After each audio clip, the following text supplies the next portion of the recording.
On this week's episode of the podcast, we're going to be covering how to properly prioritize if you work at a small company with multiple responsibilities. We dig into some big communication issues I've been trying to overcome as an INTJ, saying silly things all the time. And we also talk a lot about how we're building our company with young talent, how to properly manage them, and some of the biggest problems that they face in the workplace. Stay tuned. Here we go for the 100th time. Hand grenade pins in every line. All right, guys, we're getting going here. Here's the Straight Shot Post podcast. Yet another week here in New York. Shout out if you do recognize the song. Comment on it in the chat. And no, I will not do it again. Let's get this thing going. What happened this week? One big thing we figured out this week was that you are momentum based. And that is why you can't multitask, or that you're bad at multitasking. If you, for everyone who doesn't work with Dale, a very common quote is, whoa, I'm bad at multitasking. Let's finish this here now. And then you finish one topic and then off to another. But yeah, because you're very momentum based. And that's really helpful for me to know that, you know, once you get into the swing of things, you go in the same route. And I feel like I've known it, but it's like a good reminder for when I'm scheduling your day to have all of the similar things in one part of the day. So you knock them all out. Yeah, I mean, I think there's like a lot of different ways for people to quote, you know, all these productivity hacks, and I try to definitely a bunch of different things, but for sure for me, it's like multitasking by not just, I guess, time, what do they call it? Time mapping, or basically I'm really good at switching hats, but that's because I like have, you know, I take time to switch that hat. And obviously here at a small business, I'm doing a lot of different things. And so it's very much like I want to, okay, great. If we're breaking down a story or reviewing a video, let's do that before we talk about scheduling, because I want to put all of my brain power and energy into one thing at a time. And I struggle so much, which I understand, because I'll be on a call with different people that have different agendas, you know, I'll have the producer who wants to really focus on the schedule. I have the writer who wants to talk about the copy, and I have the editor who's curious, has questions about the footage. And I understand that they all wanted, you know, their thing at the same time, but it's really, really impossible for me to like do that, I found. Or really it's more that like I'm so easily distracted that I'll just give poor answers. And I think that's really important to sort of just recognize. And yeah. And I would say momentum. Does that translate into your texting? Yes, it did, which I will definitely get into in a second. But I did want to say that, like, when it comes to momentum, I think for sure energy, like your whatever state I'm in, definitely has like a big impact. And so I think that's why I realized how important it was for me to work out before the workday started. I think that was like kind of a huge hack that we kind of discovered. I guess it was just like a pattern, is I'd noticed like days where I didn't work out, I just wasn't as attentive. I didn't bring it, you know, the same way that I want to. And so we sort of started to figure out a 5-day split, which is unfortunately kind of annoying, because all the normal splits, it's like 3-day full body, 4-day upper lower rest upper lower, you know, or 6-day push pull legs times 2. But 5-day was like awkward, and it kind of ends up being roughly like a 5-day full body workout, if anyone's kind of curious, just, you know, lower intensity. So I still like keep good joint health and stuff like that. And it ends up lifting, by the way, resistance training in particular. Because I guess I could do like upper lower row. I have my rowing machine back here, upper lower, but I'll get into it another day, man. Legs just make me nauseous every time. So it's easier to split it up and not have to do a full leg day to keep me sane and enjoy my workouts than anything else. So I think that's a really big thing, is like when the energy is riding. And we also had to build priorities here about what meetings Grace is allowed to like stop, and like what meetings, if I'm in flow, to like not mess with. And that took a while. And so we kind of anchored it like people first. So if there's ever a one-on-one or something, or somebody's telling me something important, for their sake, it is what it is. Like, we'll just do whatever needs to be done for them. And then after that is going to be any of the training type of meetings, which basically means all of our reviews, any of our brainstorming, anything like that, are things that I think are the most important things. So if we ever go long, she just lets it go. And then outside of that, she'll rein me in and push me forward. Right? Sounds about right. Yeah. Yes. Which Yeah, I know you wanted me to touch on my communication. Which, for me, it happens to me too. I feel like with wearing different hats, and I'm trying to find peace with the multitasking, because the multitasking is my job, because a million things are thrown at me, and like, you know, as is to you, but I feel like you're more allowed to focus on one thing, and that's what we want you to do. And so I take the multitasking burden so that you can focus, I guess. You're the highest priority at the company. Without you, it's not running, and like, you need to be locked into some of the things that you're doing versus the things that I'm doing. I don't really need to be locked in. And so to protect little things from getting to you that'll take you out of flow, like a review where you're on it, like I need to stop that from getting to you, and then I'll deal with it while you're in flow running the business. So yeah, I'm finding peace with that. It's still really hard when like I'm in the zone of one thing and then something else comes. I'm like practicing just being like, just stopping everything in my brain, listening to the one thing, throwing it into a thing on Asana, and then being like, I'll do that later. And then, unless I have to do it immediately. But it's been a skill to adapt to. Definitely. Because, and then like the split decision of, you know, do I need to take care of it now or can I wait? You know, that's an interesting You should definitely share what you learned there too. Well, how to prioritize. I guess, yeah, it's how to prioritize, because before a lot of things felt like the top everything felt like it needs to be dealt with now, which it doesn't. The scariest thing for me, I guess because it's new, is the client side, because I don't understand it that well, and it feels much more pressing. But generally, what are your strategies? Like, how do you prioritize? I mean, I go down the list. I'm like, well, first is it time pressing? Is it, you know, so urgency is your number one priority, roughly. And then it's the people. If the people have a problem, I like ask, you know, is it a road bump or a roadblock? That's terminology we use here. Is it stopping you completely from doing your work? How about if that? So, we can give that as a life hack so people understand. Yeah, that's a good one. Stay tuned for the life hack for that one. Roadblock versus road bump. But if it's a road bump and it's just a little issue that you can wait and, you know, they can work still without me addressing it immediately, I'll be like, okay, I'll put that lower in the priority list. And then, you know, yeah, so urgency, people. Oh, no, urgency, money. I learned that. Which, by the way, I just had a long call with the IRS and finally paid off a bunch of money. So, woo. I'm glad to hear it. That's never fun. Urgency, money, people.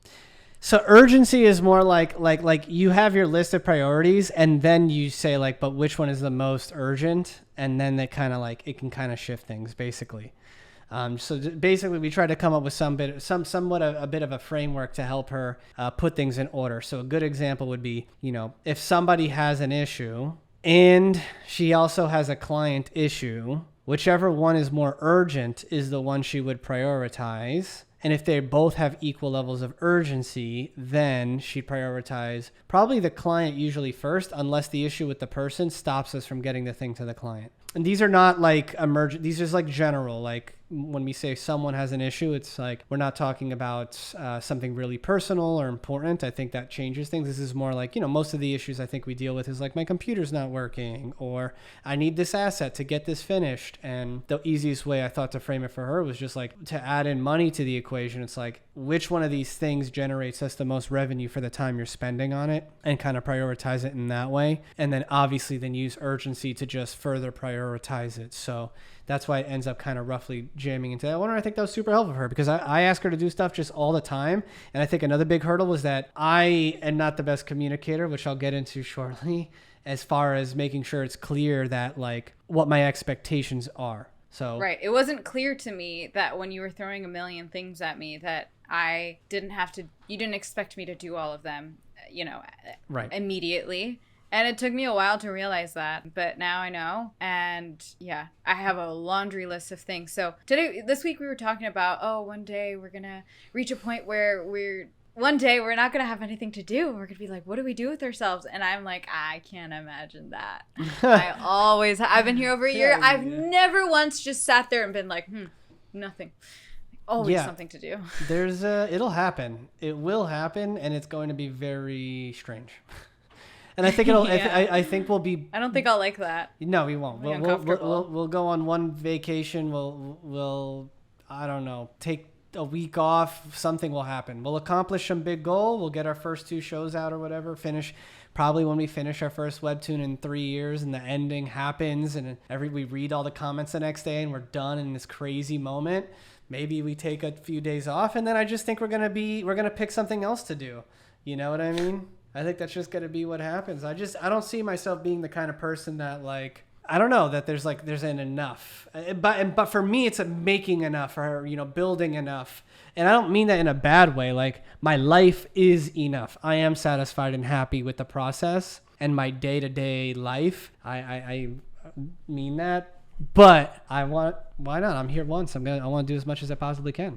You know what I mean? Unless I make it and they can put me in a hard drive before I go, but we'll see. I did want to touch on my communication, of course, because, we titled this section, My Producer is Cranky, but I didn't help. So this is very important for all of you guys, all of you creatives and managers out there. We have a pretty, honesty is one of our core values, and it takes a little while, but people seem to like it. And I got a bit of I feel like, honestly, it's fine. I don't mind throwing myself under the bus here. I totally did one of those client things. I saw one of our earlier podcast episodes go up, and I wasn't happy with the title of it. And I just completely talk about like being in the wrong state, just very foolishly translated that sentiment to our producer, saying something along the lines of, hey, I'm going to dumb it down. And I don't care if it makes me look worse because I was an idiot. It was like, hey, this title is bad. You know that, right? Like something along those lines. And like, I hope you see how bad this thing is, which also kind of insinuated, how dare you let it go out like this, which also kind of insinuated that she's bad at her job, which is a whole host of stupid things I think I did in one very swift and clever swoop. And it reminded me of really one of my biggest flaws, which is an INTJ thing, which is like making sure, and I say this all the time, right? We want high standards and low expectations. Like, I just want to say, which we can talk about the broader topic of working with younger people, but like, I have a group of young, talented people who are, I think, quite mature for their age on average and who present themselves so well. And I think who do have quite a high standard of work that I sometimes forget that y'all are just starting, And I struggle with sometimes with like the world not working the way that I think it should, you know what I mean? Which I have put in a lot of work to really get past that. And I'm very much about like, be happy, that's why you started this company. Yeah. I don't think I could have done, I don't think I would have done this. I don't think I would have been nearly as good of a leader if I started this in my 20s, actually. I know we were talking about that too, where it's like, of course I wish I started it when I was 20. But for sure I would not have been nearly as good of a leader and not nearly as good as recognizing when I make mistakes. I will also, she gave me a snarky response like, hey, if you have a better title, why don't you she didn't say it like that. No, she did not. She did not say it like that. No, but she basically said like, if you have a better title, you're free to give me a suggestion, which I think, I was like, nah, you ain't going to get me with that one. And then I ended up giving her the title anyway, which by the way, I want to be clear. I think managers, I think that's terrible. I should not have done that either. You need to equip, in my opinion, them with the ability to solve problems. I can't solve all their problems. It's, you know what I mean? All the time. And it's not wrong for them to, I think. Ask you? Yeah. I understand that because I was so vague in what I said. It was just so vague. I was like, this title is bad. With no what is real. Bad? Yeah, exactly.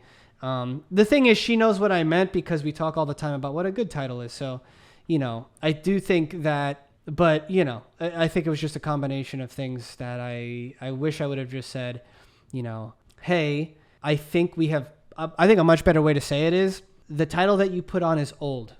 And I think we're much better at it now. And I think you're much better at it now. Do you mind taking another stab at the title? I didn't do that. So shout out to our amazing producer. Apologies. And also, I hear you. You could be being snarky. I see it. But that never works on me either, I'm usually just like, oh, sucks for you. Get it done, it's your job.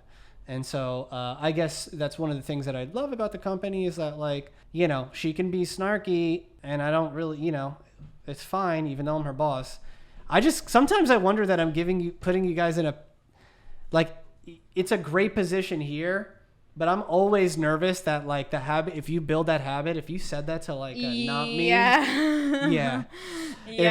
I'm always nervous like you're gonna go somewhere else and do something like that, and your boss is just gonna like, you know, lose it, right? Give you the backhand. Yeah. But I think that overall, I think it really works for us because I definitely am self-aware enough to recognize. I get really nervous about that because I'm like, I feel like I'm way too spoiled because it's too open here, and which is nice. And I get to say what I would not in a different, I feel like I'm so encouraged to share how I feel about everything, even if it's a criticism of you. And I do so, but I've never done that. And I'm scared that if I go to a different company, they'll do that. But then I just keep checking myself or like thinking about my restaurant job, and I'm like, would I say this to my manager there? And I'm like, no, I wouldn't. So I'm still good. I still got it. Yeah. I think it's good to have some experience in other things, but you know, talking about compartmentalizing and sort of not multitasking, all these just what state are you in? What role are you playing right now? I think we talked about personas before. I'm sure we'll talk about it again. But basically, to me, it's very much like, yeah, you have to be able to turn it on here and be critical and dig in and make sure we're all connected and moving forward, right? This is kind of general. Everybody at the company is kind of like that and encouraged to be like that for the sake of the company. And then I'm like, you probably just have to find a way to turn that off outside of here, right? Because you don't want to be that critical to your, other people in your lives, which I also have a big problem with, of course. The closer you get to me, is usually a sign that I respect you the most, and the ones I respect the most are the ones that I also am the most critical of because, essentially, I guess the bad way to put it is like you're put on a pedestal, and every time you don't achieve, every time I see you acting not the way I know you can be, it's when we fall short of your expectation of us. That's the thing. It's expectations, which I'm trying very hard to get around, right? But you set it's more like at that point you set a certain standard. So when you fail to meet the standard that I believe you're either capable of, which might be the problem, of course, it's like what I think you're capable of, sometimes it feels like there's no room for error, which of course I think you and the people here know that's not really how I am, because there's always room for effort, there's always room for growth, but I know that I failed to communicate it a lot and that I get frustrated when people fail to meet their standards, including myself. I'm obviously just as critical of myself, but I have a very healthy, self-love. So I can get really angry with myself and then make up with myself the next day, So, and I just realized it's probably not that common. So if I'm being that critical of somebody, I don't, we talked about this too, right? Where it's like, I praise people, but humans, of course, negativity is the thing that sticks the most. So I can praise you as much as I want. I'm like, Grace, you did amazing today. But tomorrow, if I'm like, Grace, you suck, that's the thing you remember. So I think it's just finding So I've been trying to, do a thing of, not taking the compliments personally so that the put downs don't feel personal either. Yeah. I mean, the best way to do it is if you can just tune it all out and do your thing.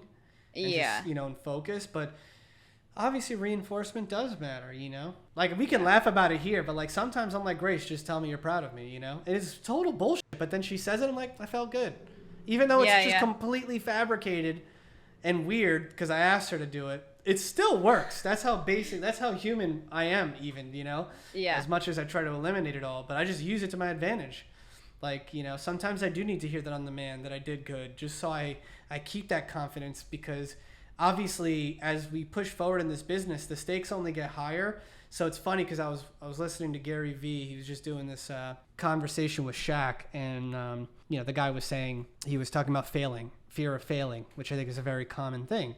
And Gary's whole thing is just like, dude, fear of failing is because you're worried about what others think of you, right? So just stop doing that.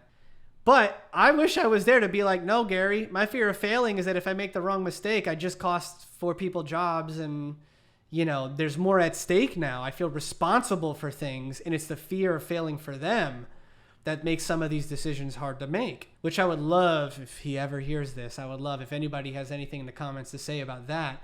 That's the thing that is different. If it was just me, I mean, mistakes that I'm making, fine, great. I know I can start over. I know I'm good at what I do. I'll be fine. But now I'm like, man, if I make this mistake, do I have to let go of somebody? You know, and I understand this is what everybody goes through. Like Mark Zuckerberg just had to let go of 11,000 people this week. I know that crushed him. There's no way that man didn't feel like he made some massive, whatever he did was led to some massive mistakes that made that happen. I know that this dude's going to be messed up for weeks thinking about it.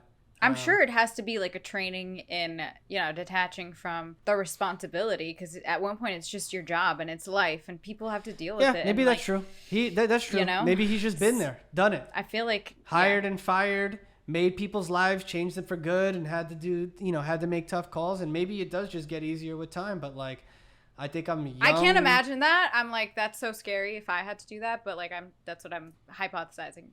Yeah, I mean, me too, right? Because we're so young that, most of the times when people leave, it's usually for really positive reasons. Like, people will come here for a year, work at this small company, get pretty good at whatever they're doing, and then they flip it into a big network job. We've had people go to Nickelodeon, people go to A&E, people go to big agencies.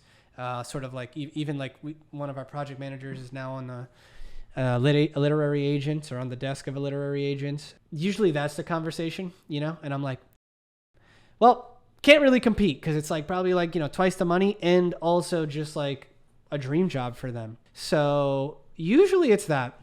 In my tiny assistant metaphor, as a waiter, I usually feel when it's really busy and I have a bunch of tables, I feel this like immense pressure to, help people. And then I have to remind myself, because everything feels like it needs to happen immediately. Then I remind myself, it's just food. People can wait. And then the other day I had a time when they they let me go. They were like, you're done for the day, but can you just assist these people for a little bit? And so I was helping everyone. I didn't have my own tables. I was just helping them like bring their drinks or whatever. And then all of a sudden the job was so fun. I had no pressure. And it kind of reminded me of this situation. I'm like, I am responsible for some things, but like not really. And so I am the assistant. And it's funny, Grace, because I think this about me. Personally, I try to live my life with the lowest amount of responsibility possible.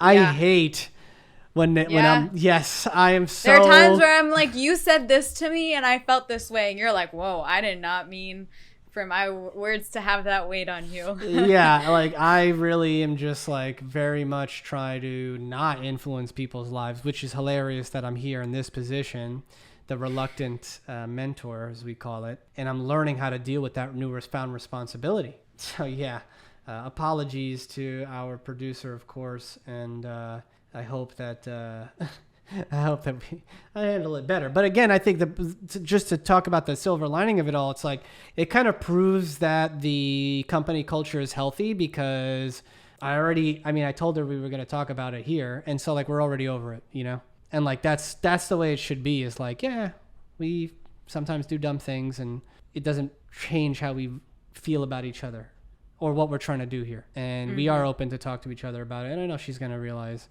I got to work on being snarky, and I got to realize, I got to figure out how to just not make people feel like they're an idiot, And so I think we're both capable of that. And it's just a work in progress. I think that's a good thing overall, because there's no way that I could actually like, there's just too much. It's weird to say it, but it's just like it takes too much brain power to actually like think about saying this perfectly right for the client, saying this perfectly right, it's just eventually, me being an idiot, it's gonna slip out. And so I think everybody here understanding and respecting and not holding one thing against somebody, which I don't think that's really that common, honestly, in today's culture, unfortunately. At least I don't feel like that. So do you think this is a testament to how young we are? Like, imagine this company was a bunch of like 30, 40, 50-year-old people. Do you think you could build that culture? That's a great question. Or maybe it would be even better because people are more self-aware and like mature. I don't know. I think you raise a really good question here. I would say, I don't know. Let's speculate. I mean, here's the pros and cons, right? Because I think it is important that people do recognize that I'm probably about 10 years older than most of the people at the company. And in order to I mean, here's the biggest benefit outside of like the basic stuff like price or whatever. If you spend the time to find the right people, and if you understand the values that you need at your company, especially if you're the leader of it, as in like, I don't always hire the nicest person because I know that I can work with a bunch of workaholic animal type people, and you know, obviously they're nice. I'm just saying, like, they don't have to be. We have some sweethearts at the company, and then we have some snarky people at the company, you know, and I think it all can work because the thing that like aligns us isn't really based on that, if that makes sense. Like at my company, you're not forced to have to be nice all the time. You end up, and I think it's funny because you have that freedom, most people end up being nice because they just are. But when you open it up and you're just like, what we care about, and we're not even result driven. We're just we're effort driven. And I think that when the emphasis is on how much effort we're bringing to the table, everybody holds each other accountable for that thing, and they're allowed to express their effort in whatever way they can. And so, but it definitely is I think we're maybe more intense than most companies, I guess. But the benefit is you guys are more flexible. You're more malleable. So if I find the sparks of these values, I can really draw them out. And if you click with it, then then you're really engaged and you want to learn these things. And then usually it tends to be a good fit over time. The downside is, and I don't even consider this a huge one, it's that you all have these major flaws that are like similar to, you know, but because it's a pattern, that means major flaws as in what? You just expand. Like, I know what they are, but for the audience. Working with young people comes with certain challenges to overcome. There is obviously a massive hierarchical, like a skill disparity. So that's where all of a sudden, if you have the expectations that they're as good as you, like you've lost, obviously that's a problem. And that's why I really had to switch, like, not expectation, standards. They can be held to an incredibly high standard with incredibly low expectations. So we wanted to be pro mistake. Okay, so most of the focus, and again, what I'm saying is, I know that you guys are terrified of making mistakes because it's your first job and you want to be good. And it took me a while because I was a rebel, right? I was like, F you, I am good. And so I didn't really have that same thing to work through. If I sucked, I sucked. And I just made sure I stopped sucking as quickly as I could. That was, for whatever reason, already built into me. But I know that a lot of people are so used to school, where school is result driven. All you needed to do was get A's. School wasn't about how do I learn great, right? Like how do I learn? What am I learning? How am I learning? How to make decisions. School was how do I get an A? And guess what? You don't have to be the best learner to get an A. I certainly wasn't, and I got lots of A's, and I got my way through school. A lot of the things that mattered in school don't. And I recognize there is this huge learning curve that has to happen. And so, yes, flaws are probably the wrong word. Challenge is definitely a better one. These are challenges to overcome, but because you guys all fit a certain pattern, it's the same challenge. You all have that same desire to do good at work. You know, you all want to please your boss because it's safety related. You're terrified. You've never had a job like this in the past, and you want to make sure that you're doing good at it. Totally get it. But it ends up slowing down your progress because it's the same problem. Then you become result driven. And so it's, you know, here, annoyingly so, I do everything in my power to not make decisions for the people at the company, even though I could get things done 10 times faster by just telling them what to do. Yeah. But over time, it's valuable. Of course. Well, like over time, mainly because they're capable. You guys are capable. Yesterday, I had a moment of, it was after work, and the client was like, mind you, reminder everyone, I am not a project manager, I'm not a producer. But so we did a video, we sent it out to the client, and then I left for the day. And then after I left, they were like, oh, can you do these little notes? So I texted the editor, he wasn't answering, and I wanted to like hit up Dale but then I was like, oh, I know he's in a meeting with a client right now. And I was like, how before no? And then I was like, oh, Elise is in a different time zone. She's still working. Let me ask her to do it. And then I hit her up and then got her to do the video. And then it worked out. So that was like the first time that you're pounding how before no popped into my head, and it worked. Thank God, bro. I'm glad that all this repeating that I do here does something, which yes, Grace is talking about one of our mantras that I developed after, again, looking at these patterns of working with a lot of young leaders, which is how before no. If you're going to take anything away from this one, trust me, I think this will change a lot of how your mindset and how you interact with your clients. Whenever you are faced with a problem, most people resist, especially if it's a change. So if the project was going in one direction and they threw something on you last minute, I don't do too well with that either. When you have sudden change, before the urge to say no is there. And I know because this is one of our competitive advantages is we just don't say no. And our clients love it. Okay, because obviously they're also under stress. They probably didn't want to throw this on us either. Why would we assume that they're like bad people that love making us work late, right? Empathy. So instead, and I had an issue with the project manager a while ago, this was a big thing of ours, was like, how before no? Always present your client with how you're going to solve their problem instead of saying, before you say no, it's impossible. So a lot of examples are just like that I'll do is, they'll say, hey, we need to fix this shot or we need to replace this shot and we need to get it done immediately. I'll say, okay, this is how we're going to do that. It's going to require an extra $1,000. I'll get the VFX guy to come in. It's going to take me a little while to get on call, or we can get it done tomorrow at half the cost. Or and I don't even say or don't do it because that's obviously always an option. So that's the big thing. You don't even have to say that. Obviously, what ends up happening is then the client gets to have the agency and choose. They're either going to pay or they're going to say, no, thank you. We don't really need it. That's, I think, the best way to handle it. And you get to still keep all your integrity because I think that's what happens. It's a pride thing. It's like an ego thing. Like, oh, they think they can make me do whatever they want. And it's like, yeah, if they pay for it, right? Otherwise, don't go into client services, obviously. You could also just do that. But I definitely think that was a big thing that changed. I'm glad you used it. That's good.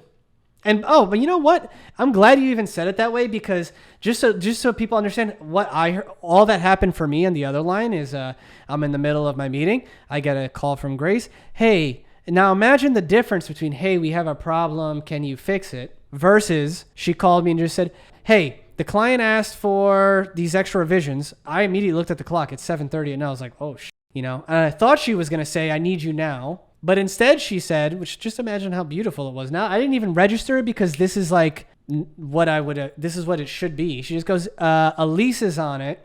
Can you send the link when she has it? I said, no problem. Bye, Grace. Have a great night. Boop. And then that's it. I hit up Elise at like 8:30 and I sent the link over to them and I was done. It's funny because again, in the moment, it was just like, I wasn't even thinking about it, in the manner that you were just talking about from the other side. And I think it is a big sign because we'll talk about maybe some of the benefits. It's like all of a sudden, once you guys start to pick it up, I trusted you. I didn't ask any questions, literally, right? It was just like, that was it. Yeah. So I think that's one of the benefits is that if you all get on the same page and if we all do, which is good, match values and start working in that same way, you kind of just accelerate progress, I think, to a pretty dramatic degree where, I just don't think about it. So I would say that's definitely some of the good things. Obviously, there's a lot more energy and passion working with some younger people that I really do enjoy. And that fits me because I almost feel like I'm in my 20s hustling, starting a thing now also still. So I think just like energies kind of match. And then I guess I'll just say like on the downside, of course, it's takes a lot of effort to like this is a year of work with you basically, right? Yeah.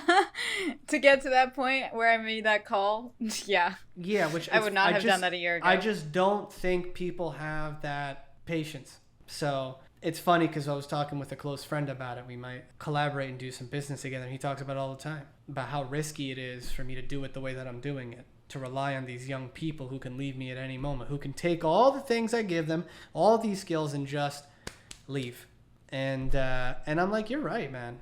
But it's like, each company has its own story, has its own culture, has its own energy. And like, I know for sure this is the way that I want to do it. I believe in it wholeheartedly. And if people leave, I will be there to champion them. And I only hope that, obviously the goal is really to create systems to just get this thing up to speed faster, to be able to take and sort of work with and create the right habits just faster and faster and faster over time. And I will say, I think one of the probably more unique things is that for a company this old, our turnover is quite low. I think by comparison to a lot of young companies who tends to have quick turnover. And I remember talking with an old friend before I started saying it took him like 5 or 6 people before he found somebody that he could like trust. Damn.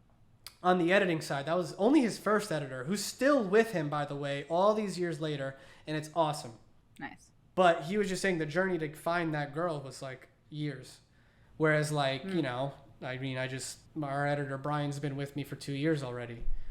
And I still whooped his ass in the edit room the other day. It felt so good. I was like, haha, I still got it. He learned a tremendous amount, and maybe we'll do a breakdown of that edit when it comes out, because it's basically how to edit very fast, but with clarity and with the same amount of emotional impact, which can be difficult and lost when you're cutting at an extremely rapid speed. So I will probably do a video about that at some point. But yeah, he definitely learned a lot. And it was just a beating. It was literally just a shellacking, a micromanaging of like, no, that sucks, 2 frames to the right. Like that level of detail where we were in it frame by frame. And he just was like, everything.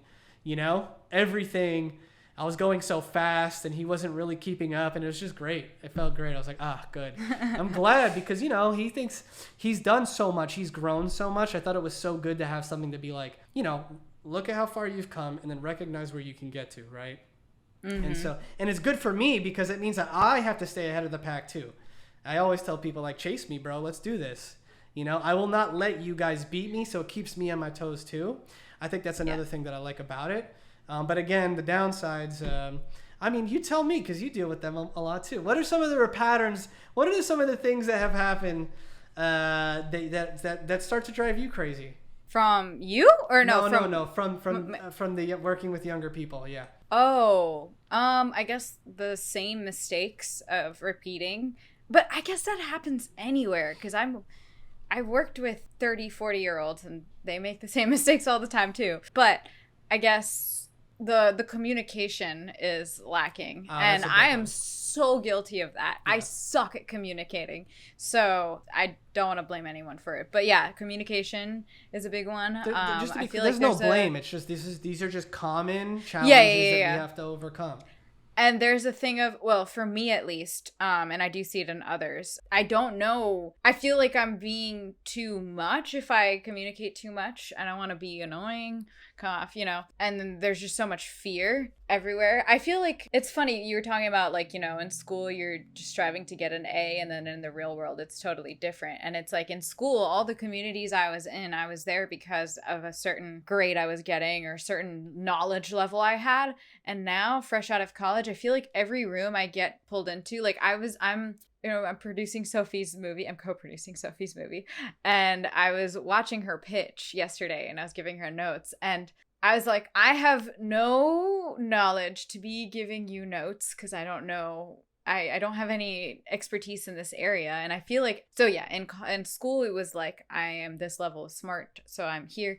Now I'm like, I feel like I'm in every room just because I have good vibes. Like everyone's like, and Grace is here because we like her. But then it's like, I don't have anything to contribute aside from that. So it's kind of like imposter syndrome. So I'm sure a lot of people have that. Yes. Where I'm like, why am I here doing this thing? And so that, you know, gets in the way of communication, and that reads when people don't know what they're doing. Yeah, every time I'm doing anything project management, I'm like, I don't know what I'm doing, and that doesn't help. Yeah.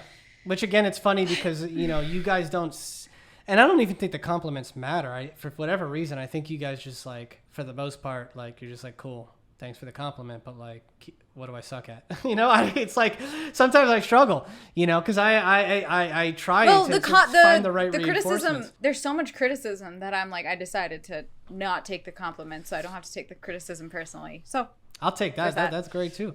That works for me. Yeah, just let it all roll off. But basically, it's one of these things where I completely agree. I see a lot of imposter syndrome, which is tough because we want to stay critical. But then all of a sudden, there is a line that I have to really walk along, which is like, you know, and it's kind of, again, to go back to the mistake that I made with our producer, like, you don't want to make somebody who already is scared that they're not good enough actually feel it, right? And I never, you know, and I think that's a really important thing to reinforce with especially younger employees. that they're there for a reason. See, I'm working on it. Because my struggle is that you guys are up here for me. So I'm always talking to the version of you that's 10 years down the road. That's my head's always in the future. I'm always talking to everybody's potential and not necessarily always where they are. And I think it's very important that people recognize I've had to actually include practices to help people recognize where they are in relation to people that are in their group, because it's another big thing to say. Their only sense of comparison is to me at this company. Like because they're all at roughly the same place. And then that's it. There's no in between to show them like the stages. They're going to be the in between in 2, 3, 4 years working with younger people going, oh my God, that was me. You're going to be fine. Stick with it. 2 years. I promise you'll figure it out. There's nobody to do that for them. It's just like, here's this guy who's 10 plus year experience, done all this just kind of telling me that I don't know anything and how, and there's nobody else to go, trust me, you're doing great. I was right where you were. Like, this is the first generation of the company. And so I've had to make sure that they know, like, hey, listen, dude, by comparison, you guys are outstanding. That's why you're here. You're here for a reason. And I need you to start to own it. Because the sooner that you guys start to own it, the mistakes and everything, it just means faster progress. And so I'm very anti-micromanaging, even with these young people. But I also realize that they need to be sometimes, right? And that's the thing that's a little bit harder for me, right? Is actually being like, no, I got to sit there and tell you exactly how to do this because you actually don't know how, and there's no way for you to guess it. Yeah. So I need to respect that. I wouldn't say that's micromanage. I would say that's just like guiding us through a thing. Yeah, but with Brian, it was, I'm just saying, sometimes it is that. Literally, okay. I was like, this cut can't go out like this. I'm going to show you exactly how we can make it better. But I think by doing that, I didn't actually, take over and click the buttons. As long as I'm like, do you see what I see? Do you see why this is better? Do you see how we established the character earlier and the stakes earlier than you did? Just by making this single swapping of shots or by finding this extra thing that you never thought could go there, because you guys are at a level when a year in at the company where you're starting to understand the level of thoughtfulness we bring. But this week was filled with me destroying people's work, basically. I just destroyed it. Next thing, review this. And of course, I'm like, how can you, where I get frustrated is when it happens and I'm like, I know that they're better than this though. I just don't think you're equipped with I'm developing the strategies of how to see it, how to develop the taste, how to learn. I need them to be able to see this. I think I understand why it's a bad shot, and any shot that comes up like this again, I'm going to recognize now in this with context. If I just swap the shots and say, swap this, they're not going to, the next time they're still going to make the same choice is what I'm saying. I need to find ways that you guys understand how to make the right choice. And it's definitely an interesting challenge, but I truly believe that the people here are putting in effort. And I truly believe that they want and are striving for excellence and mastery in their craft. And I really do truly believe that we are going to dominate the industry in the years to come. So yeah, definitely sort of a fun and interesting week. And another step on our way to becoming Pixar for the digital era. Cool. Anything else you wanted to touch on? No, I was going to ask you to hit them with the life hack. Which one do you want me to hit them with? The road bump versus roadblock. All right, guys. Here's another pro tip. We got a couple good ones for you. Road bumps versus roadblock. Shout out to my boy PJ. I think I might have said this on our other podcast as well. He's an accountant and a manager, and he's the one who gave me this management tip. For those of you who are managers who get completely inundated with messages, I need help with this, I need help with that. Here's a great tip. He says there are roadblocks and road bumps when dealing with any project, and you want to teach them phrase it that way. I'll just start with roadblock. A roadblock stops your work. It is a problem in which you cannot continue to work anymore for whatever reason, okay? So an example of that, my computer blew up. My internet went out. I'm missing these assets from the client, right? I cannot continue to work on the project without getting these assets from my client. That is a roadblock. Those are urgent. Those are things that you should reach out to your superior and get fixed because it's halting work. A road bump is a smaller issue that where you can still continue to work, but is a problem that will need to be solved at some point it might become a roadblock. Those are things like you're missing assets, but you can still do a lot on the edit. Maybe you need the fonts or you need the brand colors, but it's not going to stop you. Or maybe you're missing the end card, but it's not going to stop you from working on the edit. Is a good example of a road bump. Another one is, there's this weird bug in Premiere. I have a workaround, but it's annoying and it's got to get fixed. So instead of bugging your superior about that immediately, which again, if you're if you have to respect what they're doing, their time and stuff, those are the things that you want to pin. And so we have our morning meeting specifically for people to address any road bumps from the day. There's like designated time for going through the road bumps, either at the end of the day or at the beginning of the day, but it just never stops the flow of work happening. And so obviously they'll say, hey, I'm going to need this asset. It's going to be a road block at some point. I just need it by Thursday, instead of having to like halt a meeting, and I understand the urgency of like, it's a problem. This I think ties into everything we spoke about in this episode.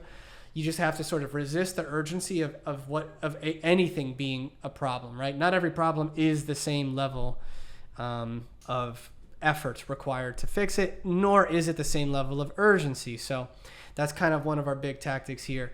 Use it, managers. Teach your kids about roadblocks and road bumps, and be happy. Cool. Question of the day. Thank you. Oh yeah, I had one and I forgot it. That hurts. I got one. Ready? Okay. You look so distraught. Like I broke you. I am. I had such a good one. What is your favorite Pixar movie? Is Finding Nemo a Pixar? Yeah. Yeah, it is. Nemo, definitely. I watched that so many times, and I would like relate to it and be like, I don't like my dad either. But then at the end, I'm like, I kind of like him. I don't want to get lost from him. I remember, oh my God, I watched that movie so many times. I had it on a VHS. I loved it. Yeah. My younger brother, Christopher, he is 8 years younger than me, was obsessed with that movie. Played it out to the point where you just wanted to strangle him.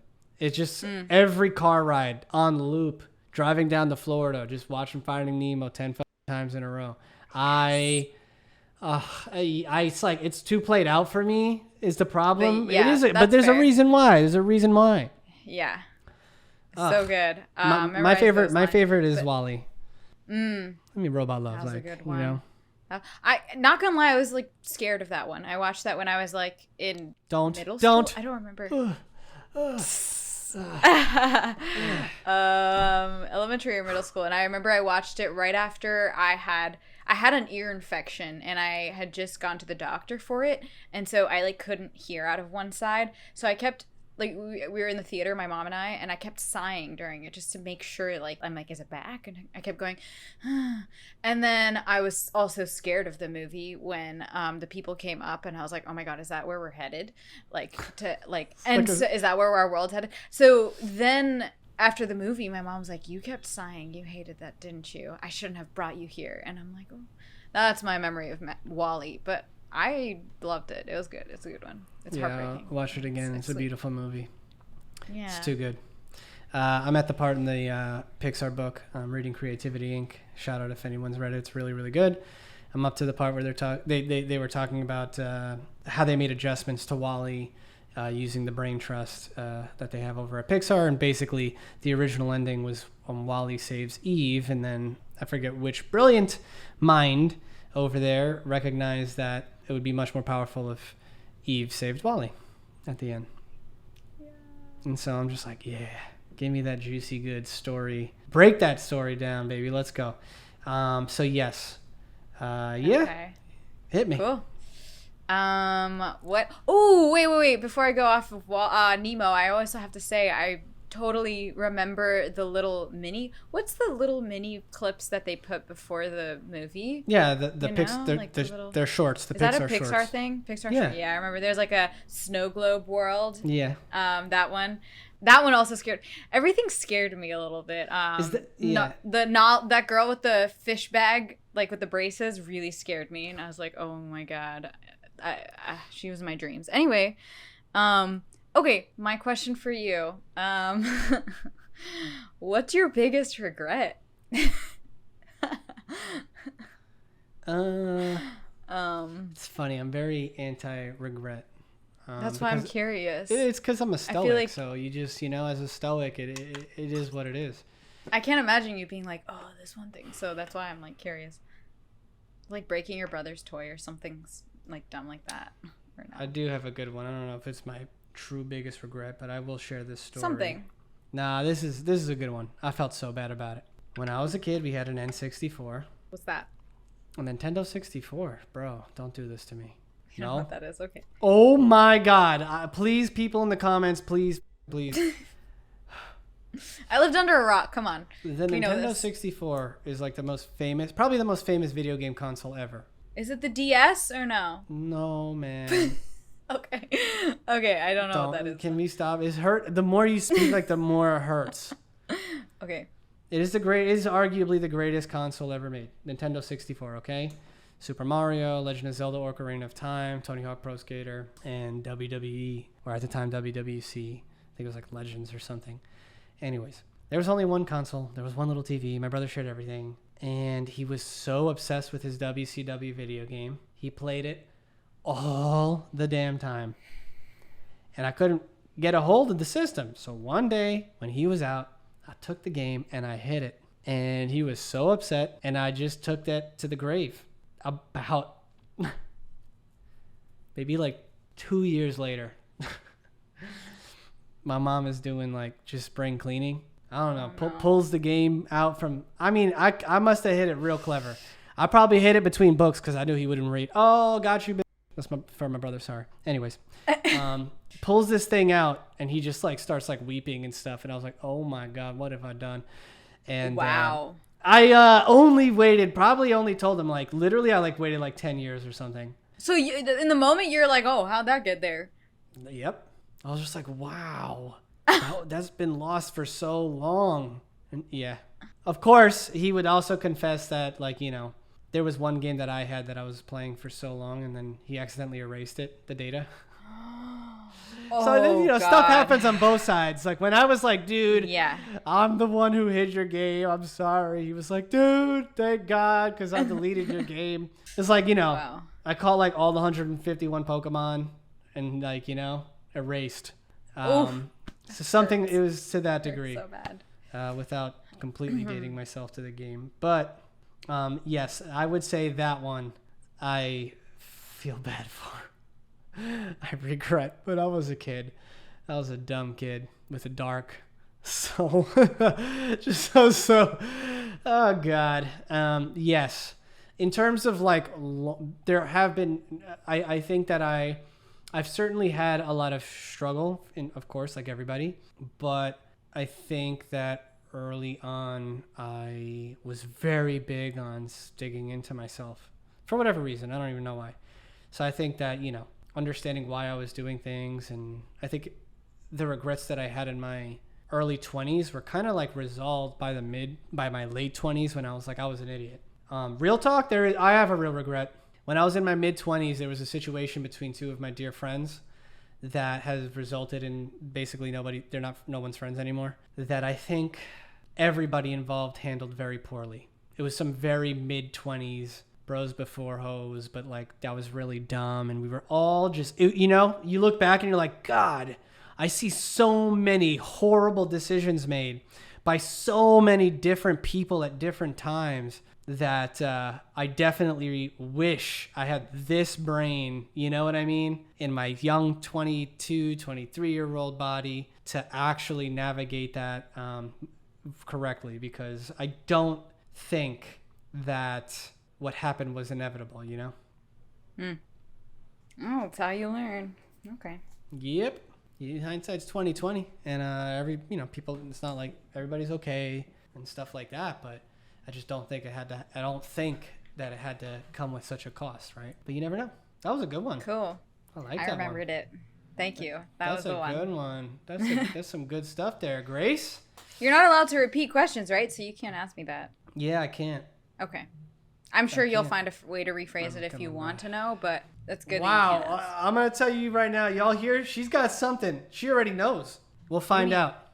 No, I'm saying you can't ask me what my worst regret is now. It means that you already know what it is. So that's what I'm saying. Like, that means you have one. Oh, no. Well, actually, hearing you talk right now just reminded me of one. But, like, I'd be happy to share it. But... Oh, that's so funny. Just the way you said it, you're like, you can't ask me now, right? And I'm like... that's so funny. Anyways, guys, thank you for sticking around. We'll catch you next week. Peace. Work hard. Be nice.